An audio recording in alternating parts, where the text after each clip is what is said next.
what has been your professional journey? Have there been moments from your personal world that kind of influenced what you specialized in, maybe directly or indirectly? Like, what took you to the journey where you are now?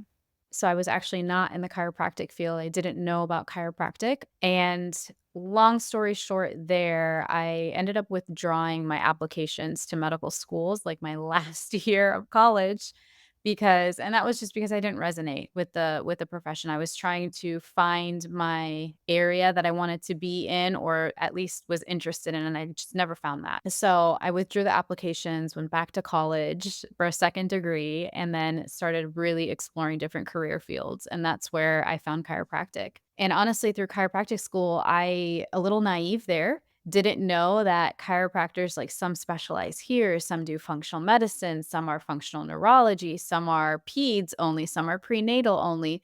So I really didn't know that going into it. I thought every chiropractor was the same. Kind of landed more on the functional medicine route, actually.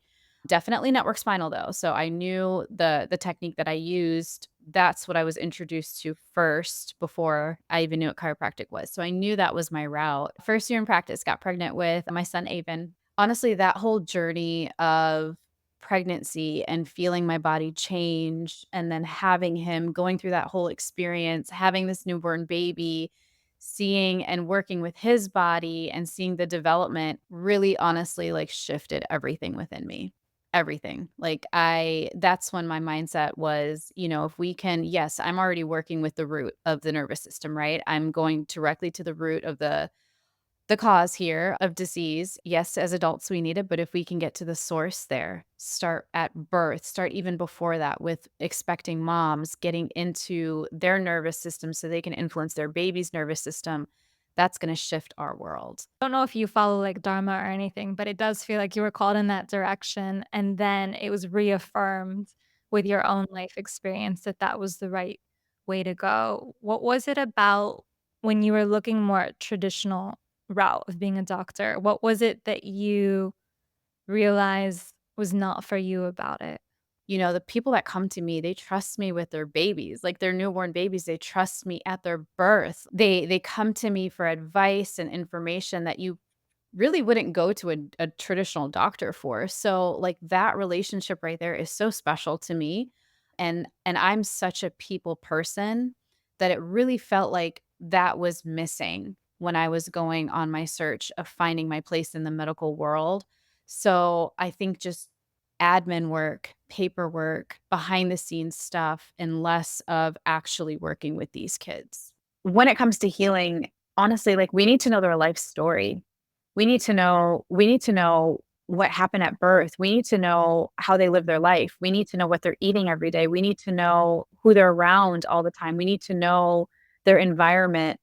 And, it didn't feel like those questions were really addressed. It was more of what's your symptoms? Everything you're saying about these extra areas that are influencing them and their nervous system, it kind of flows naturally into the big question for you of what do we not really understand about how all this works? Because I know when I went to a chiropractor and as an adult, but I remember it just being like, let's just move this bone here. Let's just kind of move and tweak this. There was no conversation around nervous system, or I don't think they asked me anything about my daily habits, nothing about any part of previous traumas. I'm maybe like serious traumas I had. But if you can share a little bit more about how these areas impact people in general, but also specifically kids. Those are core questions in my practice. And if you go to a specific nervous system chiropractor, not all chiropractors are nervous system focused. But when you go to a nervous system focused chiropractor, they are going to ask those deeper questions because they're all important. You can have zero physical traumas, no accidents, no surgeries, live your life. And then in your 30s or 40s, all of a sudden there's chronic illness that comes up, there's autoimmune that comes up. Well, why is it there? And that's where we need to get deeper. Maybe as a baby you had a birth trauma, but birth trauma isn't always traumatic, right? It doesn't always seem that way. So there's other things that can show up. And unfortunately, it's not well versed out there. So the things that come up as children, how we're conditioned, all of that shapes who we are today, and that can lead us down, different paths. It can lead us down a path where we have difficulty communicating with other people, or maybe we have some emotional outbursts as a child, and then we start to bury that as a teenager because that's not okay, when we're in high school and whatnot. And then this stuff starts to show up later on in life, even though we haven't experienced the physical traumas. We haven't gone through what we should have probably gone through to develop these autoimmune conditions. We're seeing people now with no family history of autoimmune conditions show up. Is that really genetics at that point? Like we really need to start digging deeper into that. So yeah, when you are going to a nervous system focused chiropractor, we're digging deep. We're going into those sources there and working directly, like I said, working directly with the nervous system for that. How do you sort of, and I know this could be a whole podcast in itself, but how do you begin to uncover some of that? Because even in a child who, let's say, is 7, 8 years old, they might have years of stored experiences and Mhm. they don't remember them, or they can't communicate it, or they don't understand that that might be impacting. How do you begin to unearth some of that? So with our children, we obviously will have mom, dad in the room, and it's really honestly asking them those questions. How was your pregnancy? How was the birth? Was there colic present? Was digestion normal? And getting into those root questions with mom and dad. Kids, of course, aren't, they really can't communicate that they even feel anything in their body or they feel pain. Sometimes I have had some kids come in where they know they're like, I just need help, and that's mostly what they say. And as I start to work with their body, that's when I start to see things like their tension patterns and stuff. And of course, we do some nervous system assessments and scans in our office so we can see it that way too. But yeah, it's really going to be more about getting into mom's head and dad's head about how have things gone. And like I said, trauma doesn't always seem traumatic. It could be maybe when mom was 6 months pregnant, they moved across the country or moved to a different country, and that's a lot of stress right there for an expecting mom, and yes, those are life things that we sometimes can't prevent from happening, but we can't also ignore the fact that it does stress us out. Both empowering, but also a little bit scary to think about this, that some Mhm. of those small choices that you make, well, that's a big choice, but, it's something that you don't think about, "This is having a direct impact on my child," because, of course, you think about what I'm eating and if I'm drinking or not, but it's not the thought of, "Oh, if I'm moving, how is this impacting them?" I think that that's where Yeah. it's, like, kind of fascinating for you to be able to, like, trace Right. back. What are the tension patterns that you mentioned? Are there any common ones that you see? From my experience, what I usually see is the nervous system tension, a lot going on in the sacrum and the neck area. So I work with the parasympathetics, and that's those areas there, but we see a lot of stuff happening in the sacrum as well as that like very top of the neck area. And that's because that right there is connected to your brainstem, right? And your sacrum controls like digestion, all of that stuff there. But the sacrum has everything to do with your identity, just holding on to who you are as a person there. And of course, that's going to show up all the time as we grow, as we go through those growth spurts. We're learning this whole, who are we as a 5 year old? Who are we as a 6 year old? Who are we as a teenager? And, into adulthood, who are we as a new mother? Who are we as a married woman? So all of that has to do with the sacrum. And we all know as women, we tend to hold a lot of our attention in our sacrum anyways. Childbirth, our menstrual cycles, all of that. It's a little scary as women soon to be mothers or wanting to be mothers or mothers right now. And that's actually a question I get, or I don't want to say backlash. It's a lot of, I would say more worry of comments I get a lot on Instagram of, it's unfair that we're starting to blame mothers, or like we shouldn't be talking and honestly, like this anything that I post is never to blame anyone, and it's just the nervous system is now starting to get out there more and more and more. Knowledge is starting to just flow out there. Thankfully, we have doctors like myself, my colleagues, I have a lot of other people focusing in on the nervous system, so just spewing information out there, and it needs to be out there. Like you said, those are things we don't think about, but we should start to think about them. Until now, we haven't really thought about how stress really affects us, but it definitely does. let's say that you are expecting, I don't know if there's a certain period in pregnancy to focus on, but are there ways that you mentioned to regulate the nervous system that can help a little bit to offset? Because maybe the move across the country is not optional, like you have to go. Mhm.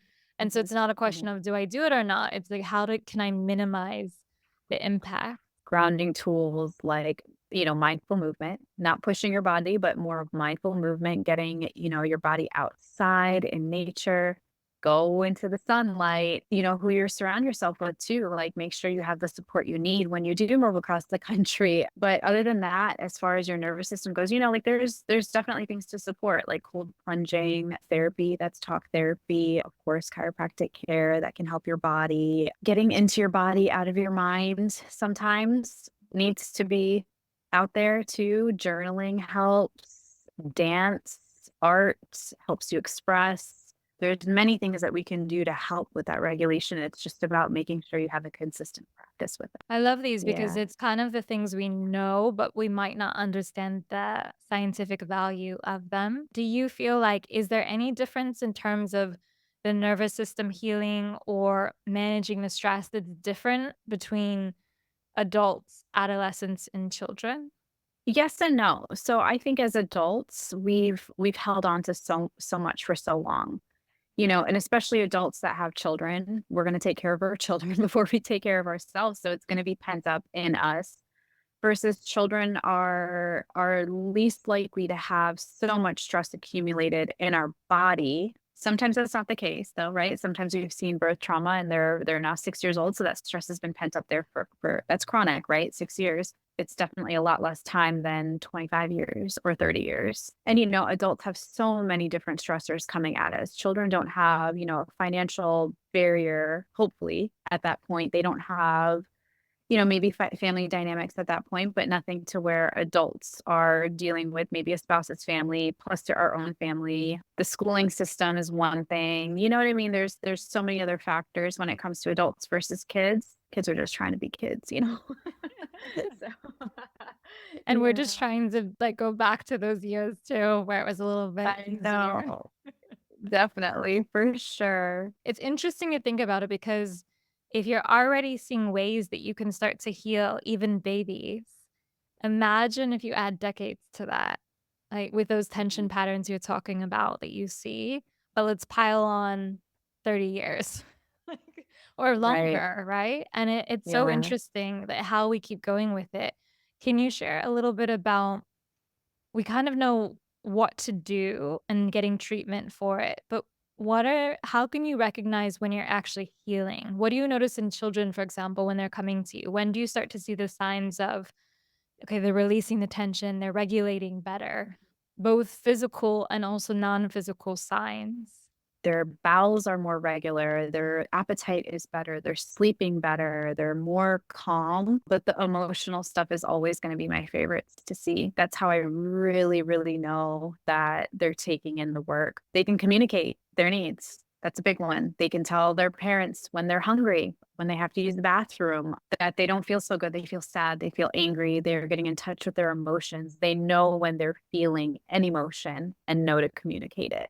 Those are huge, like, very huge. It's all body awareness, and that's what, as adults, we have trouble with sometimes. Probably see it too in their faces and their expressions. Even the way that they carry Mhm, themselves is a little bit different. Come in and they might not necessarily know that they don't have the same awareness that maybe you get later, but afterwards, I'm sure they come to you and they can say that it feels different or mhm. something is different. Yeah, or my favorite ones are, we see a lot of what we call perfect storms. So kids with ADHD, spectrum, sensory processing challenges, and they'll get under care and mom won't tell anyone else. And then they go to family member's house or they're at school and the teacher's like, what are you doing? Like, what changed? What's different? Those are always just the best.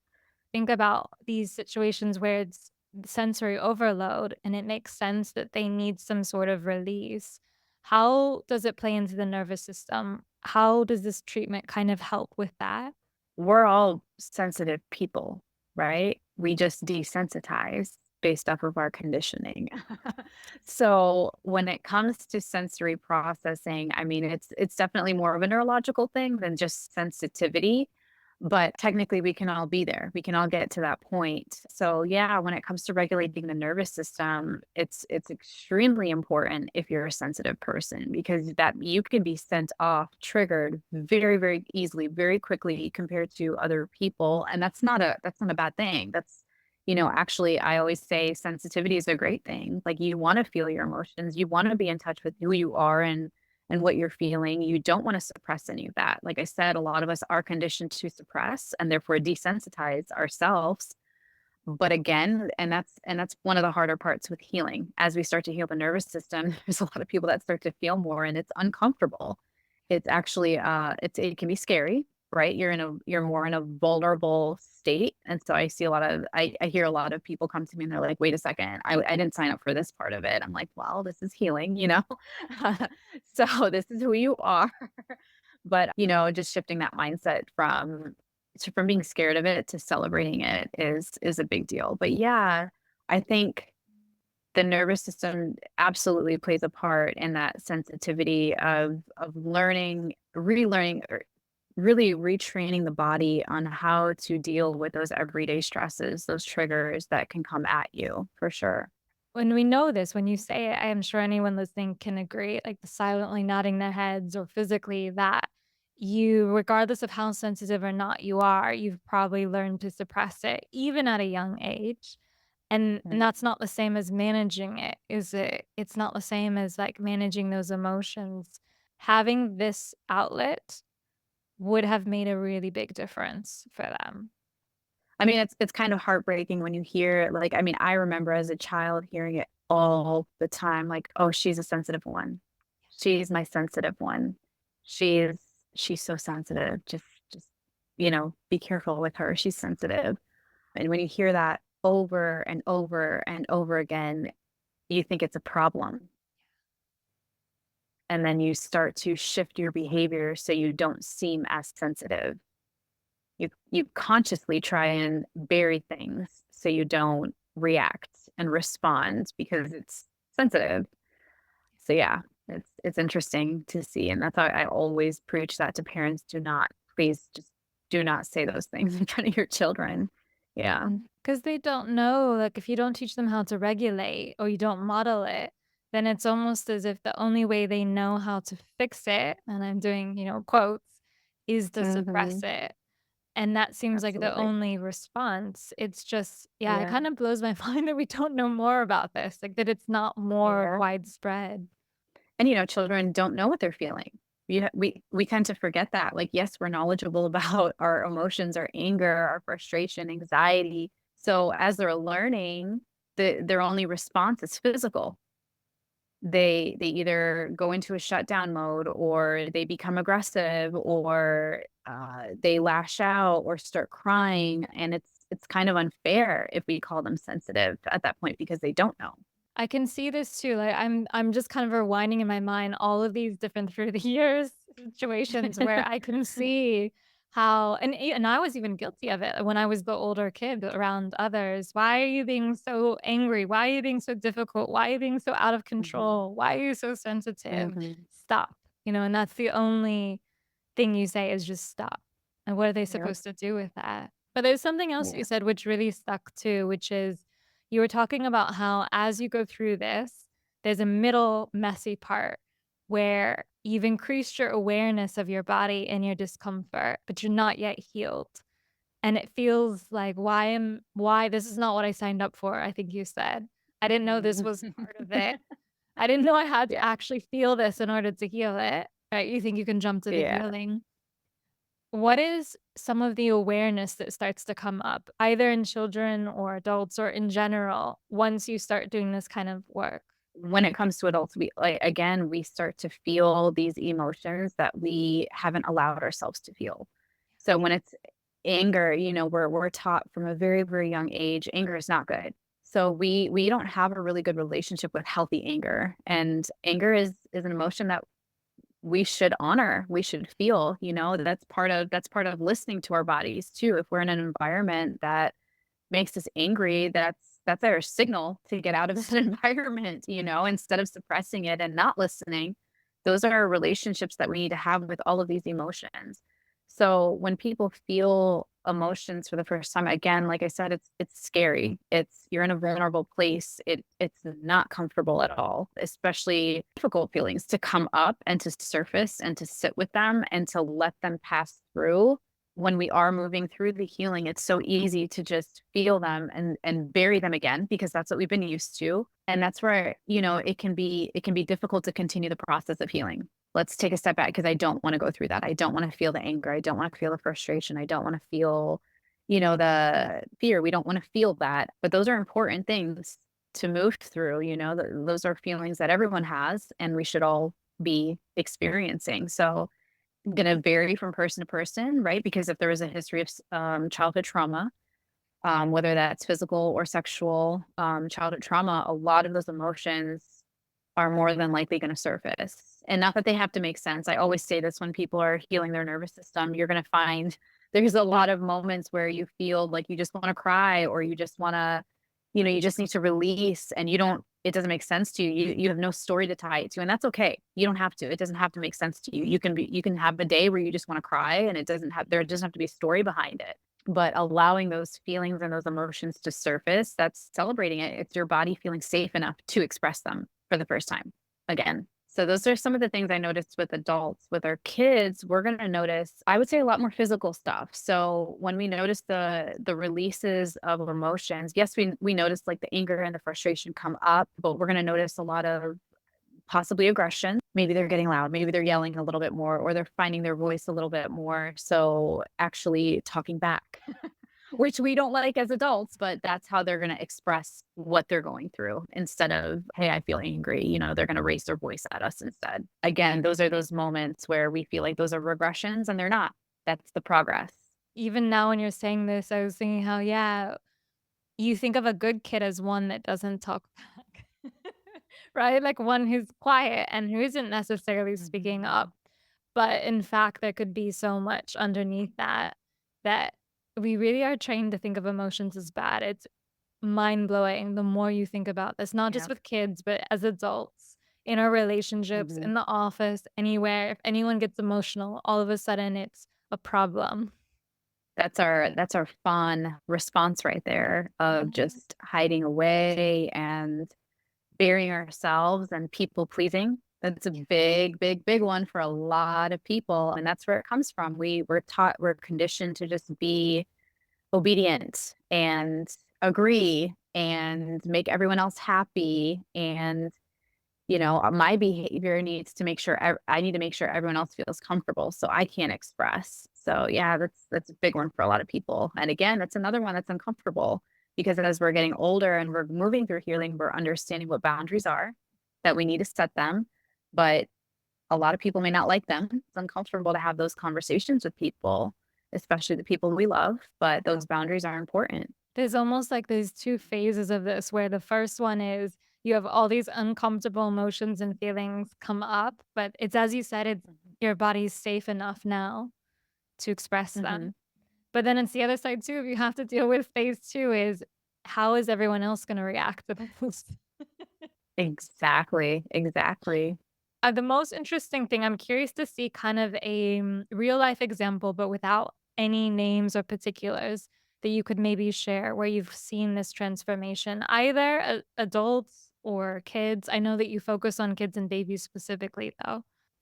I see the whole family, so I see a lot of Oh, adults. okay. I would say it's like yeah, I would say it's about 50-50, like 50% like kids and babies, and then 50% adults, like our parents that come in. So I always tell everyone, a lot of people think I'm a therapist, and I am not a therapist. I will recommend therapy, but I'm not the person that if you wanna tell your entire life so of course, yes, we're gonna get into your traumas, we're gonna get into those deep things during consultation, but when you come to me every visit, it's not a therapy session, right? I am more versed in how the body works and what's going on with the body, your tension patterns. So that's where I like to work, right? Not necessarily digging in deep every time. But I will say I get a lot of people that come to me that have those difficult emotional experiences, difficulty communicating, connecting with other people. Maybe they've had social anxiety their whole life. So a story that jumps out at me, and it was a really, really cool story. I'll stay with the emotional stuff because that's my favorite. Of course, I get the physicals. Like we've had children that have had experienced seizures every day, or spectrum concerns, their ADHD, even that have come off of meds, seizure free now. So there's those stories, of course. But one of the stories that jumps out at me is a couple that came in. They were married. They've been married for about 10 years at that point, and they just were in this difficult moment. They're already in therapy, couples therapy. They are traveling the world together. They're pretty much living their dream, but they're still not connecting the way that they like to, or the way that they need to or want to. They got under care together, which is always amazing. They were coming in separately because of work schedules, but it was interesting to work with them in that way. But I would say maybe about after 5 months of care, dad came in and he was just saying how what the wife had been so much more open and intimate than she's ever been in all of the 10 years of their marriage.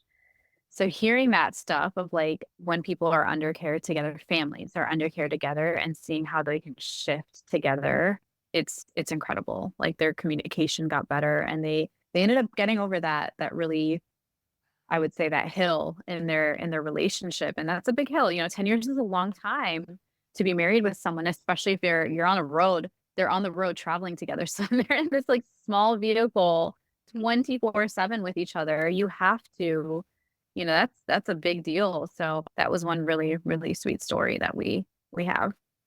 I love this story. It's completely different from what I thought you were gonna share, but I really love it. Yeah. I think it touches on the Yeah. family dynamic, it touches on Mhm. the adult dynamic, the also, like, a woman experience is also a big one. Mhm. What made them come to you? Because I wouldn't have made the A to B, line of, "Oh, this is Mhm. what I need for treatment." I think people, like I said, thankfully, I'm so grateful that all of the nervous system knowledge, words, information is being thrown out there. And I think people are starting to really dig for the information because it's intriguing.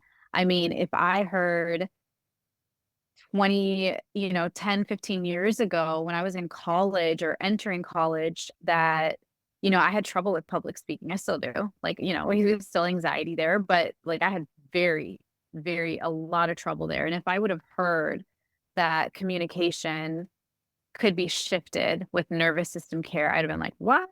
Like, wait a second." I thought this was just something that I had to, train myself for, or just face my fears. But if I would have heard that, I would have definitely probably dug deeper into what this was all about. So I think people are just starting to hear stuff about the nervous system, which are they're searching for the tools, the help. Thankfully, we have amazing books that have come out about the body, and the body keeps the score. That's one of my faves. We have amazing doctors and philosophers coming out and saying how much is stored within the body, and people are starting to understand that, okay, yes, I need therapy and I need to care for my body at the same time.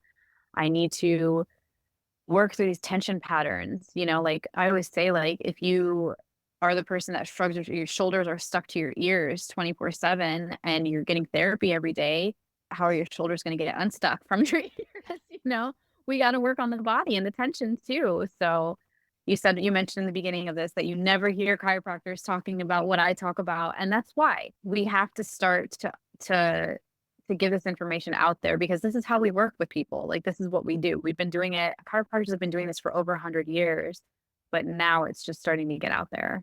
It's so much Yeah. more powerful too because even the small things that you're talking about that you think has a technical solution. "Oh, I'm afraid of public speaking. I don't enjoy it. It makes me anxious." Well, the solution is, get over your fear, just go do it. But that doesn't solve the root cause, which is, as you said, like, of course, if you learned how to be more comfortable in your nervous system, then if you went in front of people, you would be more comfortable too. Like, it makes sense when you Absolutely. say it. It makes Yeah. sense. Yeah, absolutely. Like, I mean, I heard the same thing, go face your fears. And I'm like, well, what if what if that brings up an anxiety attack? I have to have an anxiety attack every single time I'm going to do public speaking, that I'm going to just choose not to. And then where's that going to get me? Yeah, that's because there's so many different ways that you can work with people and so many different kinds of people and kids and, and babies with different conditions that can come and find help. What are the ways that people can find you? Also, I don't know if there's any limitation on where you work. I know sometimes with licensing that that's a situation. So if you just want to share first, where can people find you and what are the ways that you work with them? Yeah, I'm in Orlando, Florida, and I'm only in Orlando right now. So I'm not licensed anywhere else, but I do have a network of doctors that practice the same exact technique as me, or they are nervous system focused chiropractors. I have met those two networks are huge and they're worldwide.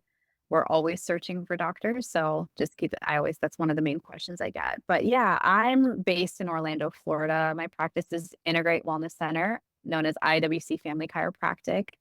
And yeah, I work with, I mean, everything under the sun. I've seen people, of course, the physical symptoms, people, that's more than likely what's going to encourage people to come in and get care. But everything from emotional healing to childhood trauma as adults coming in, birth trauma, prenatal care. Yes, you name it, everything.